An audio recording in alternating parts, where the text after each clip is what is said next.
کہ وہاں فرمایا گیا تھا کہ تین جو سب سے بڑے بڑے گناہ ہیں، والذین لا يدعون مع اللہ الہا آخر، وہ لوگ کہ جو اللہ کے ساتھ کسی اور الہ کو پکارتے نہیں ہیں، کسی اور سے دعا نہیں کرتے، ولا يقتلون النفس التي حرم اللہ الا بالحق، نہیں انسانی جان کو قتل کرتے ہیں جسے کہ اللہ نے محترم قرار دیا ہے مگر حق کے ساتھ، یعنی کوئی قانون کی دفعہ ان کے اوپر لاگو ہو جائے تو بات دوسری ہے۔ قتل عمد کے قصاص میں قتل ہوگا، یا یہ کہ زنا اگر شادی شدہ مرد یا عورت کرتے ہیں تو ان کی سزا جو ہے وہ رجم ہے، جو قتل کی ایک بہت ہی شدید شکل ہے، یا مرتد کی سزا قتل ہے، اور یا پھر یہ ہے کہ کافر کو قتل کیا جا سکتا ہے جو حربی ہو، جس کے ساتھ جو جنگ ہے وہ ڈکلیئرڈ ہو۔ ان چار صورتوں کے علاوہ کسی انسان کو کسی حالت میں کسی جذبے کے تحت قتل کرنا جائز نہیں ہے، حرام ہے، حرام مطلق ہے۔ یہ ہمارے ہاں جو وہ عزت کے نام پر آنر کلنگز جو ہو رہی ہوتی ہیں، یہ سب کے سب جو ہے جرم ہے اسلام کی نگاہ میں، کسی کو یہ حق حاصل نہیں ہے کہ اس طرح سے اپنے ہاتھ میں قانون کو لے لیں۔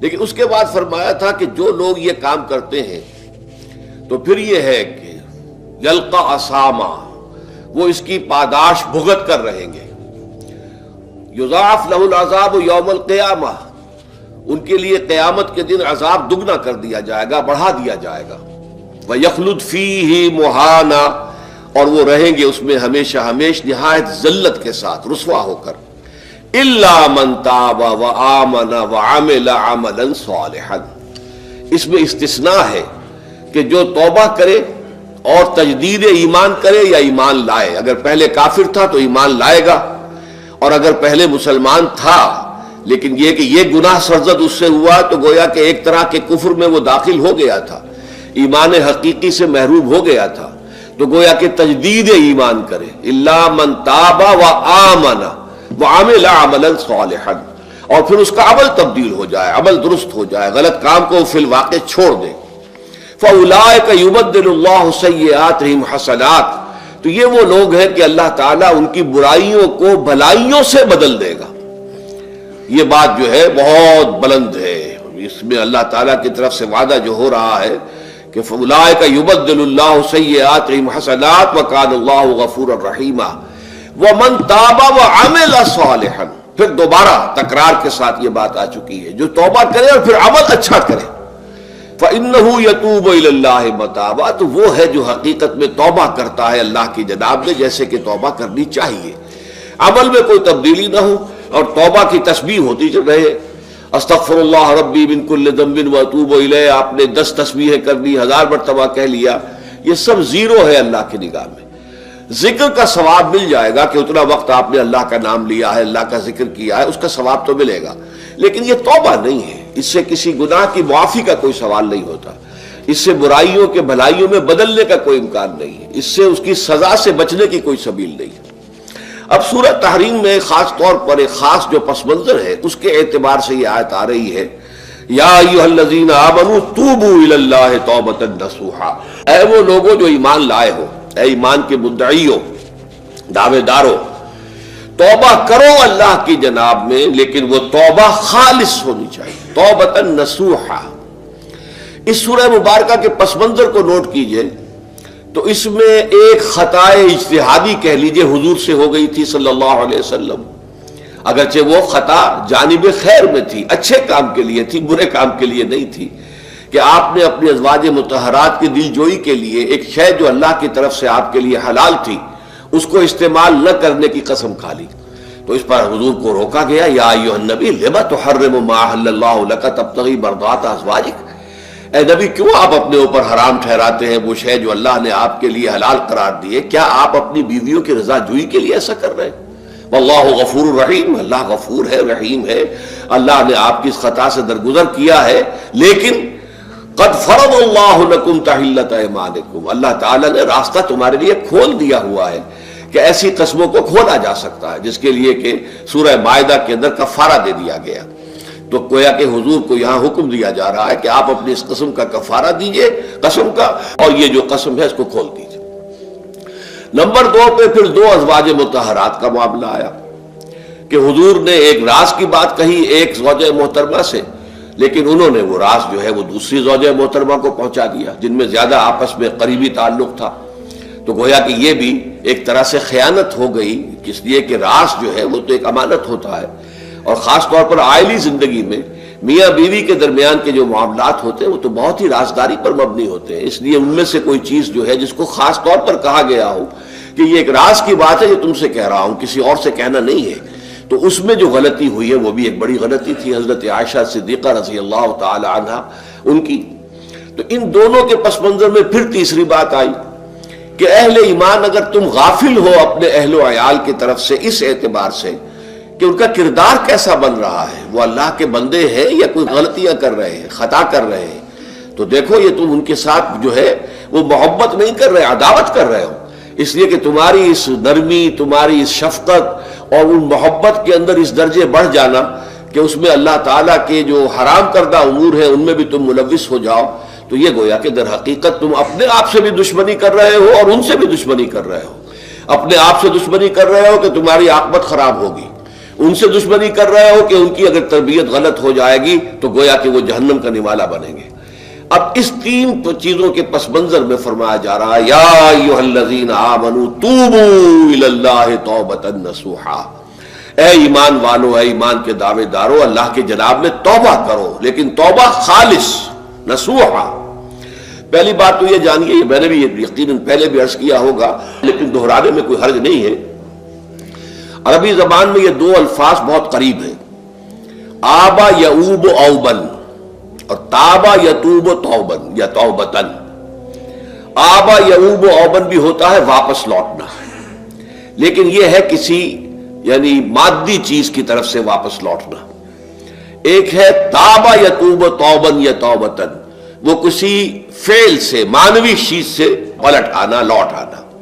چنانچہ ایک بڑی پیاری جو دعا حضور صلی اللہ علیہ وسلم مانگا کرتے تھے، آپ کی مسنون دعاؤں میں سے ہے، جب آپ سفر پر گئے واپس گھر آئے تو گھر میں داخل ہوتے ہوئے آئبونا تائبونا لربنا حامدون، ہم پلٹ کر آ گئے ہیں سفر سے، وطن سے میں پہنچ گئے ہیں، گھر میں داخل ہو رہے ہیں اور ہم اس حال میں بھی اپنے رب کی جناب میں توبہ بھی کر رہے ہیں، رجوع کر رہے ہیں اللہ کی جناب میں، اور اپنے رب کی حمد کرتے ہوئے داخل ہو رہے ہیں. آئبونا تائبونا لربنا حامدون. اسی طرح آپ بازار جائیں، اس کے بعد اپنے گھر میں داخل ہو تو یہ دعا پڑھیں، تو یہ گویا یہ بہت ہی ایک یوں سمجھیے مبارک، بہت سی اس کے اندر برکات ہوں گی.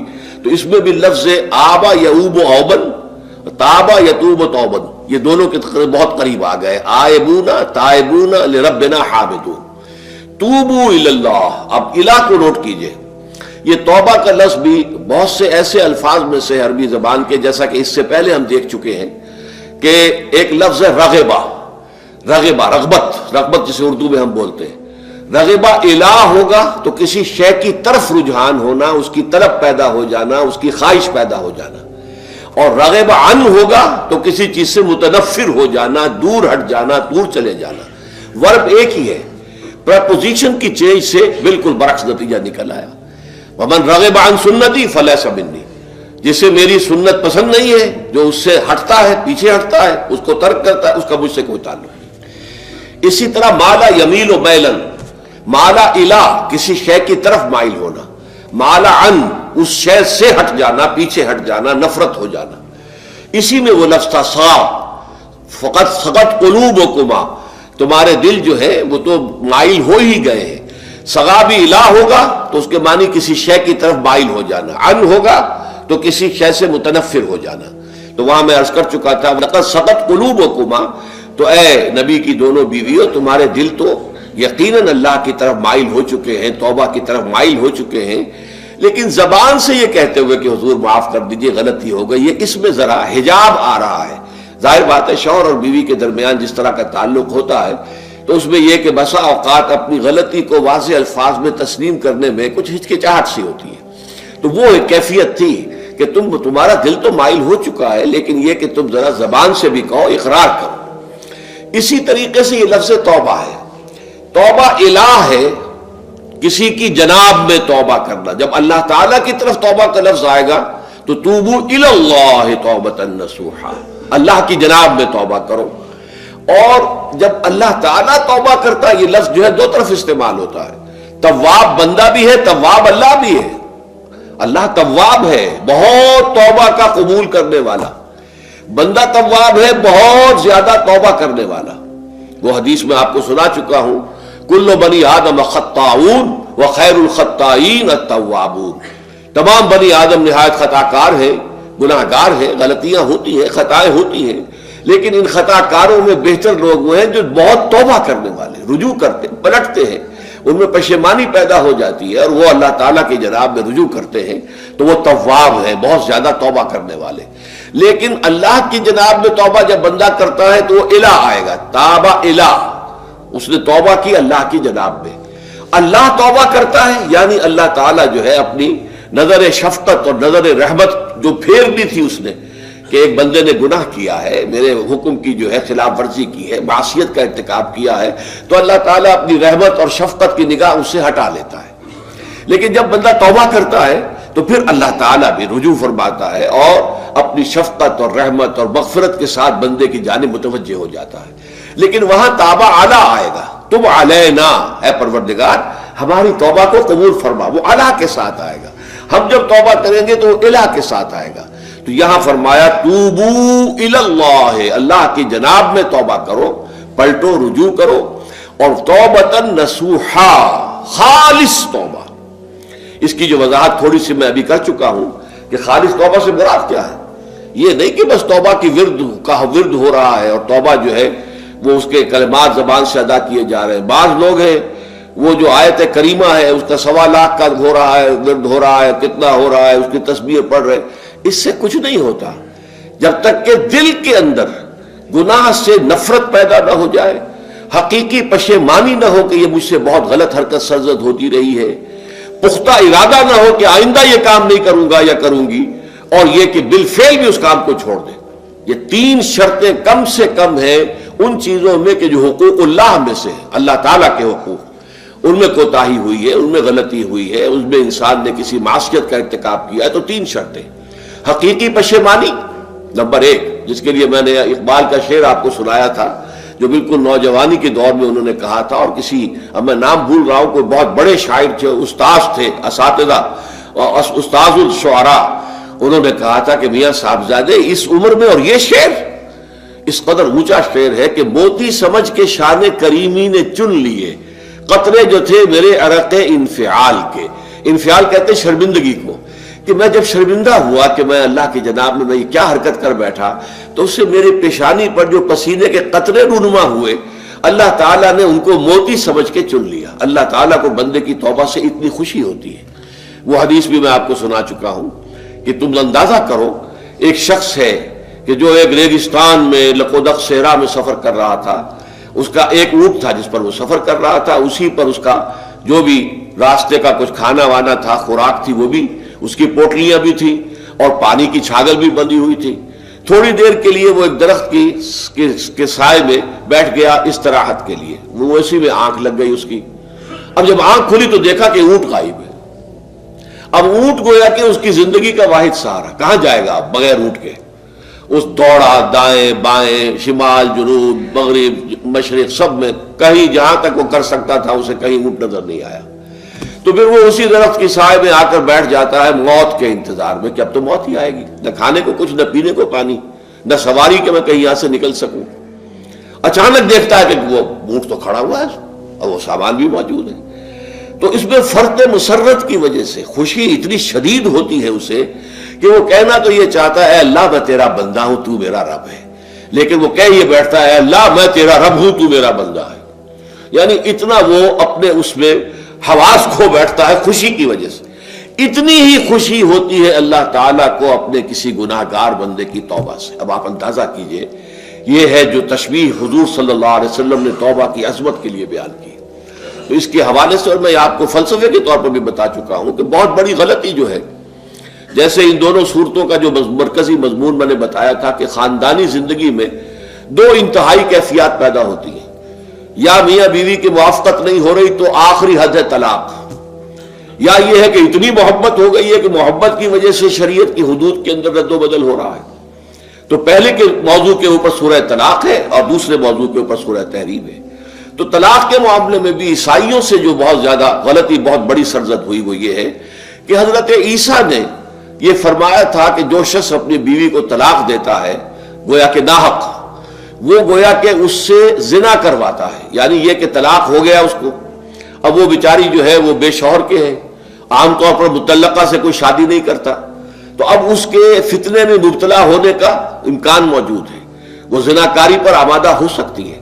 تو جس شخص نے اسے غلط طلاق دی تھی در حقیقت وہ ذمہ دار ہوگا اس زناکاری کا جو وہ کر رہی ہے۔ یہ اصل میں ایک اخلاقی تعلیم تھی جس کو کہ انہوں نے قانونی سمجھ لیا اور طلاق کا دروازہ بند کر دیا، حالانکہ شریعت موسوی میں طلاق کا راستہ کھلا تھا جیسے شریعت محمدی میں، کہ اگر کوئی صورت ایسی ہے کہ مزاج نہیں مل رہا ہے تو ٹھیک ہے، علیحدہ ہو جاؤ، سیپریشن کا راستہ کھلا ہوا ہے۔ اگرچہ اللہ کو حلال چیزوں میں سب سے زیادہ ناپسند طلاق ہے، اللہ چاہتا یہی ہے کہ یہ بندھن بندھ جائے تو بندھا رہے ساری عمر، لیکن یہ کہ یہ بھی نہیں ہے کہ گھر کے اندر چخ چخ ہوتی رہے، چپکلش چلتی رہے، گھر کے اندر چین نہ رہے، راحت نہ رہے، باہمی اعتماد نہ ہو اور پھر بھی وہ بندھن بندھا رکھا جائے، اس کا کوئی فائدہ نہیں۔ تو قانون وہ تھا لیکن اخلاقی تعلیم یہ تھی، جیسے حضور نے فرمایا ابغض الحلال عند اللہ الطلاق، لیکن ساتھ ہی میں نے وہ حدیث بھی آپ کو سنا دی کہ جو شخص اپنی بیوی کی جو بھی اس کی روش ہے اس سے سخت نالا ہے، شکایتیں کرتا پھرتا ہے دوسروں سے، طلاق نہیں دیتا، تو اللہ تعالیٰ اس کی دعا سنتا ہی نہیں کہ جب میں نے تمہارے لیے راستہ کھلا ہوا تھا وہ تم اختیار نہیں کر رہے۔ تو یہی معاملہ در حقیقت عیسائیوں نے اس حد تک بڑھایا کہ حضرت آدم اور حوا سے جو خطا ہو گئی تھی وہ خطا جو ہے وہ تو ہر انسان دنیا میں جو آتا ہے تو خطا کار ہے، وہ اپنے آباء و اجداد، اپنے اماں حوا اور اپنے ابا آدم کی خطا لے کر اپنے ساتھ پیدا ہو رہا ہے، تو گناہ گار ہے۔ Man is sinful from the very birth. اب اس کا کیا علاج ہو پھر؟ وہ تو اس کا علاج ڈھونڈا کہ اللہ نے اپنا اکلوتا بیٹا زمین پر بھیج کر اور اسے ان لوگوں کی طرف سے کفارہ بنا لیا کہ جو ہمارے اس بیٹے پر ایمان لے آئے۔ یہ سارا عقیدہ بنائے فاسد علی الفاسد کیوں ہوا؟ کہ توبہ کے بارے میں تصور ان کا غلط ہو گیا۔ اللہ قرآن مجید نے واضح کیا کہ غلطی تو ہوئی تھی حضرت آدم و حوا سے، شیطان کے بہکانے میں آ گئے تھے، لیکن یہ کہ پھر انہوں نے توبہ کی، اللہ نے تاب علیہ، اللہ نے اس کی توبہ قبول فرما لی۔ فتلقى آدم من ربہ کلمات فتاب علیہ، تو آدم نے اپنے رب سے کچھ کلمات سیکھ لیے، پشیمانی تو ہو گئی تھی، شرمندگی ہو گئی تھی، لیکن الفاظ نہیں مل رہے تھے، کن الفاظ میں میں اللہ کی جناب میں توبہ کروں۔ اللہ کی کمال شفقت کے اللہ نے وہ الفاظ بھی انہیں تلقین کر دیے جو سورہ اعراف کے اندر بیان ہوئے ہیں، ربنا ظلمنا انفسنا وان لم تغفر لنا وترحمنا لنکونن من الخاسرین، اللہ نے توبہ قبول فرما لی، فتاب علیہ۔ اب جو بچہ پیدا ہو رہا ہے نسل آدم کا، وہ کوئی اپنے جد امجد جو ہے حضرت آدم اور حضرت حوا کے گناہ کی پوٹ لے کر نہیں آتا ہے، وہ تو کل مولود یولد علی الفطرہ، فطرت الاسلام پہ پیدا ہوتا ہے۔ تو توبہ کی در حقیقت جو عظمت اور حقیقت ہے ہمارے دین میں، اس کو نہ سمجھنے سے بھی بہت بڑی غلطیاں لوگوں سے ہو جاتی ہے، اور تاریخ انسانی میں اتنی بڑی بڑی غلطیاں ہوئی ہیں۔ طلاق کے معاملے میں بھی عیسائیوں نے پھر یہ کیا کہ سوائے اس کے کوئی شکل نہیں ہے کہ بیوی زناکار ہو تو پھر تو طلاق ہو جائے گی، سیپریشن ہو جائے گی، لہذا جو طلاق دینا چاہتے تھے وہ ایسے مواقع پیدا کرتے تھے کہ بیوی زنا کرے، یا یہ کہ جھوٹی گواہیاں فراہم کرتے تھے زناکاری کی اور پھر اس سے چھٹکارا حاصل کرتے تھے۔ اس کے بغیر چھٹکارا حاصل کرنے کی کوئی شکل نہیں تھی۔ اس پر بڑے بڑے افسانے جو ہیں وہ مغربی لٹریچر کے اندر آپ کو ملیں گے کہ عورت سے نجات پانے کے لیے انہیں پھر یہ کرنا پڑتا تھا کہ جھوٹے طور پر جھوٹا الزام تہمت لگا کر اس کے اوپر زنا کا الزام ثابت کرے، یا یہ ہے کہ اسے واقعتاً خود ایسے حالات میں ڈال دے کہ وہ زانیہ بن جائے اور پھر اس سے نجات حاصل۔ یہ گویا کہ پھر وہی بنائے فاسد علی الفاسد، ایک غلط بات کے اوپر دوسری غلط بات کا۔ تو توبوا الی اللہ توبۃ نصوحا، توبہ کرو اللہ کی جناب میں جو کہ خالص توبہ ہو۔ خالص توبہ میں 3 شرائط میں نے بیان کر دی کہ اگر اللہ کے حقوق میں معاملے میں کبھی بیشی ہوئی ہے تو پھر یہ ہے کہ پشیمانی حقیقی، عزم مصمم دوبارہ نہیں کروں گا نہ کروں گی، اور نمبر 3 یہ کہ ایک مرتبہ اس گناہ کو لازماً چھوڑ دینا۔ اس کے بعد جو ہے اگر یہ حقوق العباد میں سے ہے تو ایک چوتھی اضافی شرط ہے، یا تو اس کی تلافی کرو، اس کا پیسہ مارا تھا تو پیسہ دو، بہن کا حق جو ہے وراثت میں کھایا تھا تو اس کو ادا کرو، یا اس سے معافی حاصل کرو، یا پھر ایک شکل ہو سکتی ہے کہ اگر وہ فوت بھی ہو گیا ہے، اب کوئی شکل نہیں ہے، اس کی طرف سے صدقہ و خیرات کرتے رہو، اللہ یہ میں کر رہا ہوں اس کے حساب میں اس کو جمع کر دے، اور میری جو کوتاہی تھی اس کو معاف فرما دے، اس کو جو ہے وہ ڈیبٹ کریڈٹ ہو جائے گا، ورنہ پھر آخرت میں یہ ہوگا کہ آپ کی نیکیاں اس کے حوالے کی جائیں گی۔ یا آپ کے پاس نیکیوں کا ذخیرہ بھی کافی نہ ہوا تو اس کے گناہ آپ کے پلڑے میں ڈال دیے جائیں گے. اور اسی کو حضور نے فرمایا کہ میری امت کا اصل مفلس وہ ہے. آپ نے پوچھا اتدرون من المفلس، آپ لوگ جانتے ہیں کہ مفلس کون ہوتا ہے؟ تو صحابہ نے وہی جواب دیا جو ہم میں سے ہر شخص جواب دے گا، المفلس عندنا من لا درہم لہ ولا دینار. ہمارے نزدیک ہم مفلس اس کو کہتے ہیں جس کے پاس درہم و دینار نہیں ہے، روپیہ پیسہ نہیں ہے. حضور نے فرمایا نہیں، میری امت کا مفلس وہ ہوگا جو قیامت کے دن حاضر ہوگا، بہت سی نمازوں کی وہ پنڈ لے کر آئے گا، وہ گٹھڑی لے کر آئے گا، گٹھڑا لے کر آئے گا، اور روزوں کا اور اس کا اور حجوں کا اور عمروں کا، لیکن وقد شتم ھذا واکل مال ھذا، اس نے مال کھایا تھا فلاں کا حرام طریقے سے، فلاں کو گالی دیتی تھی، فلاں پر تہمت لگائی تھی، حقوق العباد کے اندر جو ہے اس کی عزت پر حملہ کیا تھا. وہ سارے مدعی جمع ہو جائیں گے. اللہ تعالیٰ کسی سے کہے گا بھائی تم اس کی نمازیں لے جاؤ، کسی سے کہے گا اس کے روزے لے جاؤ، اچھا تم لو حج لے جاؤ، اس کے عمرے لے جاؤ، اور اس کے بعد بھی مدعی باقی ہوں گے. تو اب مدعیوں کے گناہ اس کے پلڑے میں ڈالے جائیں گے، اور پھر وہ دوسروں کے گناہوں کے بوجھ تلے دب کر جہنم میں جھونک دیا جائے گا. تو یہ حقوق العباد کے اندر معاملہ اس سے بھی کہیں زیادہ سخت ہے کہ جو حقوق اللہ کا ہے. اللہ تو بڑا غفور ہے، رحیم ہے، اس کے اندر وہ رعایت بھی کرے گا، لیکن حقوق العباد کا معاملہ اللہ کہہ دے گا یہ میرا معاملہ ہے ہی نہیں، یہ تمہارا آپس کا معاملہ ہے، تمہیں اس میں تو جو بھی ہے لین دین کر کے ہی معاملہ چکانا ہوگا، دے دے کر معاملہ ہوگا، اس کے بغیر نہیں. تو توبوا الی اللہ توبۃ نصوحا عسى ربکم ان یکفر عنکم سیئاتکم. این ممکن ہے، عسى اصل میں امید دلانے کے لیے ہوتا ہے، شاید کہ ایسا ہو جائے، لیکن جب اللہ کی طرف سے یہ لفظ آتا ہے تو یہ یقینی معنی، یقینی وعدے، اللہ کا وعدہ ہے. اگر تم یہ توبہ نصوح کرو گے تو اللہ کا وعدہ ہے تم سے کہ وہ تم سے تمہاری برائیوں کو دور کر دے گا. یہ تکفیر کے لفظ کو بھی سمجھ لیجئے. کفر کا اصل معنی ہے چھپا دینا، دبا دینا. اسی لیے گناہ کا کفارہ ہوتا ہے. آپ سے گناہ ہو گیا، آپ نے کفارہ دے دیا تو گناہ چھپ گیا، دب گیا، اس کے اثرات زائل ہو گئے، وہ آپ کے نامہ اعمال سے اس کو ختم کر دیا جائے گا. یہ ہے کفارہ، کفارہ. کفار جمع ہے کافر کی. کافر جو ہے وہ حق کو چھپاتا ہے، اللہ کی دعوت جو دی جا رہی ہے اس کو دباتا ہے، تو اس معنی میں وہ کافر ہے، انکار کرتا ہے.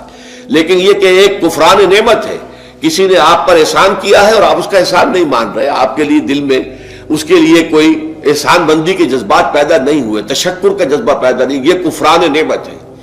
تو تکفیر کس کو بھی کہتے ہیں؟ تکفیر اسے بھی کہتے ہیں مسلمان امت میں سے کسی کو نکال دینا، اس لیے کہ وہ بنیادی عقائد میں علیحدہ ہو گیا ہے. تو یہ پرجنگ ہے، یہ بھی تکفیر ہے. تو تکفیر اعمال کیا ہے؟ کہ برے اعمال کو دھو دے گا تمہارے نامہ اعمال سے، اور نمبر 2 تمہارے دامن کردار سے بھی دھو دے گا. جو غلطیاں تمہارے اوپر چلی آ رہی تھی، اتنے عرصے تک تم کرتے رہے ہو، تمہارا کردار جو ہے اس سے مقدر ہو گیا ہے، اس کے اندر جو ہے خرابی پیدا ہو گئی ہے، تو اللہ اس کو بھی دھو دے گا. تو دنیا میں بھی تکفیر کا اثر ہوگا کہ انسان کی اصلاح ہو جائے گی، اس کی سیرت و کردار جو ہے صحیح رخ پر آ جائیں گے. اور آخرت میں یہ ہے کہ اس کا جو اعمال نامے میں جو گناہ درج تھا وہ وہاں سے صاف کر دیا جائے گا، محو کر دیا جائے گا. یہ تکفیر 2 گناہ ہے. اور اس میں جو ہم سورہ الفرقان میں پڑھ کر آئے ہیں وہ اس سے بھی اگلی بات ہے. اولئک یبدل اللہ سیئاتہم حسنات. جہاں گناہ کا اندراج تھا وہاں اب نیکی کا اندراج ہو جائے گا. تمہاری سیرت و کردار میں جو گناہ کا پہلو تھا وہ اب نیکی کے پہلو میں بدل جائے گا. یہ تکفیر گویا کہ دنیا میں بھی اور آخرت میں بھی.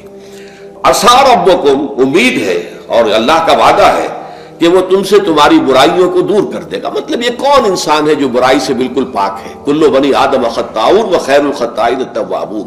توبہ کرو، توبہ نصوح کرو، اللہ تعالیٰ دھو دے گا. تمہارے دامن کردار سے بھی داغ اور دھبے صاف کر دے گا، اور تمہارے اعمال نامے سے بھی. وَيُدْخِلَكُمْ جَنَّاتٍ تَجْرِي مِن تَحْتِهَا الْأَنْهَارُ. اور تمہیں داخل کرے گا ان باغات میں جن کے نیچے یا جن کے دامن میں ندیاں بہتی ہوں گی. یوم لا یخزی اللہ النبی والذین آمنوا معہ. وہ دن کہ جس دن اللہ رسوا نہیں کرے گا نہ نبی کو اور نہ ان کو جو ان کے ساتھ ایمان لائے. ان کے ساتھ ایمان لانے، ظاہر بات ہے انبیاء کے رسوا ہونے کا تو کوئی سوال ہی نہیں. یہاں اس کا ذکر جو ہے وہ تو صرف بطور تذکرہ کر دیا گیا، ورنہ اصل کیا ہے؟ جو نبی کے ساتھ ایمان لائے. اور نبی کے ساتھ ایمان لانے والوں میں درجہ اول کے لوگ وہ ہیں جو صحابہ کرام ہیں، جو حضور کے زمانے میں تھے، حضور کے ساتھ دیا انہوں نے اپنے جان و مال سے حضور کے مشن کو تقویت پہنچائی. جہاں حضور کا پسینہ گرا وہاں اپنی خون کی ندیاں بہا دی، اپنی جانیں دے دی. تو وہ ہے اولین. لیکن اللہ تعالی ہمیں بھی ان میں شامل کرے، اس لیے کہ جیسے کہ سورہ بقرہ کی جو آخری سے پہلی آیت ہے اس کے اندر بیان فرمایا گیا کہ آمن الرسول بما انزل الیہ من ربہ والمؤمنون، ایمان لائے رسول محمد صلی اللہ علیہ وسلم اس چیز پر کہ جو ان کے اوپر ان کے رب کی طرف سے نازل کی گئی، اور ایمان لائے صاحب ایمان. وہ صاحب ایمان سب کے سب شامل ہو جائیں گے. تو قیامت کے دن اللہ تعالیٰ رسوا نہیں کرے گا. یوم لا یخزی اللہ النبی والذین آمنوا معہ، جس دن کہ اللہ تعالیٰ رسوا نہیں کرے گا نہ اپنے نبی کو صلی اللہ علیہ وسلم اور نہ ہی ان کو کہ جو ان کے ساتھ ایمان لائے. اور یہ آخرت کی رسوائی جو ہے بہت بڑی رسوائی ہے. دنیا کی رسوائی انسان جو ہے اس کو بہت ہلکا سمجھے، آخرت کی رسوائی بہت بڑی ہے. پوری خلق خدا جہاں جمع ہوگی، پوری انسانیت جمع ہوگی، تمام آدم سے لے کر آخری انسان تک جمع ہوں گے، اور وہاں اگر رؤوس الاشہاد ہمارا پردہ چاک کیا جائے، ہمارے گناہوں کو جو ہے اعلان کیا جائے، تو وہ کتنی بڑی رسوائی ہوگی. اسی لیے یہ دعا مانگتے رہنا چاہیے، اللہم ربنا اجرنا من خزی الدنیا والآخرہ، اے اللہ ہمیں بچا لے، دنیا اور آخرت دونوں کی رسوائی سے بچا لے. دنیا کی رسوائی یہ ہے کہ آپ کی کسی غلط کام کا چرچا ہو جائے، دنیا کے اندر پھیل جائے، آپ کی جو ہے عزت جو ہے وہ داغدار ہو جائے، اس سے بھی اے اللہ بچا لے، پردہ ڈال دے. جیسے کہ حضور نے لفظ استعمال کیا اللہ یتغمدنی ربی برحمتہ، اللہ یہ کہ میرا پروردگار مجھے اپنی رحمت کی چادر تلے ڈھانپ لے. اللہ تعالیٰ دنیا میں بھی ہمیں ڈھانپے رکھے اور آخرت میں بھی ڈھانپ لے. تو یہ خزی دنیا والآخرہ، اے اللہ ہمیں دنیا کی بھی رسوائی سے بچائے رکھ اور آخرت کی رسوائی سے بھی بچا لیجو. بارک اللہ لی ولکم فی القرآن العظیم ونفعنی وإیاکم بالآیات والذکر الحکیم.